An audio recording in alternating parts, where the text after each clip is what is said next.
শান্ত দাস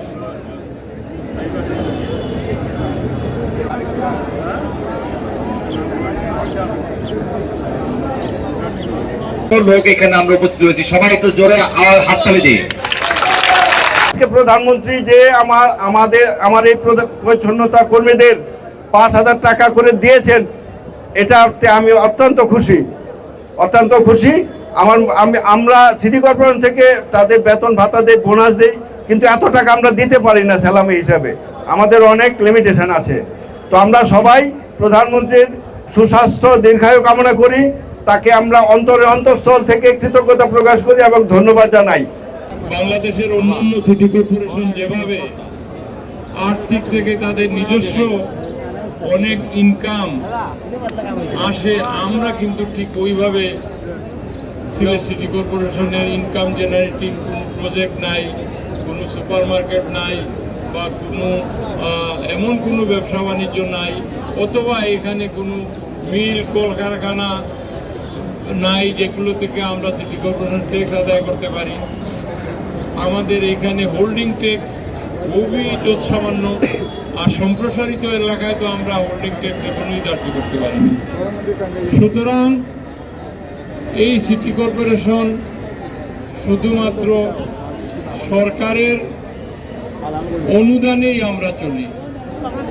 এই অনুদানের টাকাগুলো যাতে আমরা যথাযথভাবে কাজে লাগিয়ে আমরা সুন্দর একটা সিটি করতে পারি, আবর্জনা মুক্ত করতে পারি, এই যে সামনে বর্ষা মৌসুমে যাতে কোনো জলবদ্ধতা না থাকে, ছড়া কালভার ড্রেন এইগুলো পরিষ্কার করতে পারি, এই কাজগুলোতে আপনারা আমাকে সহযোগিতা করবেন ইনশাআল্লাহ।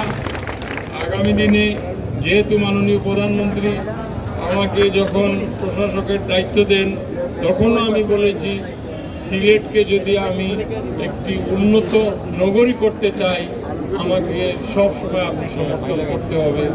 তিনিও আমাকে প্রতিশ্রুতি দিয়েছেন সমর্থন করবেন, সহযোগিতা করবেন। আমাদের নিজস্ব মন্ত্রণালয়, স্থানীয় সরকার মন্ত্রণালয়ের যিনি মন্ত্রী আছেন, প্রতিমন্ত্রী আছেন, বিশেষ করে আমাদের দলের মহাসচিব মির্জা ফখরুল ইসলাম আলমগীর, প্রতিমন্ত্রী শাহ আলম সহ যারাই আছেন সকলেই আমাকে পছন্দ করেন এবং সহযোগিতা করবেন। আপনারা এই শহরকে যাতে, আপনাদের কাছে অনুরোধ, সুন্দর একটি শহর হিসাবে সিলেটে পুরো বাংলাদেশের মানচিত্রে মানুষ বলতে পারে যে সিলেট একটি সুন্দর শহর।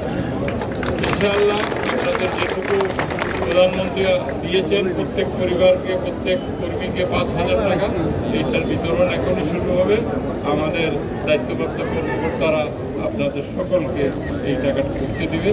আমি পুনরায় দেশের প্রধানমন্ত্রী এবং আমাদের এই দেশকে নিয়ে যিনি নতুন করে এগিয়ে নেওয়ার স্বপ্ন দেখেন, যে জনাব তারেক রহমান, তার পক্ষ থেকে আপনাদেরকে ধন্যবাদ জানিয়ে এবং সিলেট সিটি কর্পোরেশনের পক্ষ থেকে মাননীয় প্রধানমন্ত্রী জনাব তারেক রহমান এমপি সাহেবকে কৃতজ্ঞতা জানিয়ে আমি আমার বক্তব্য শেষ করছি।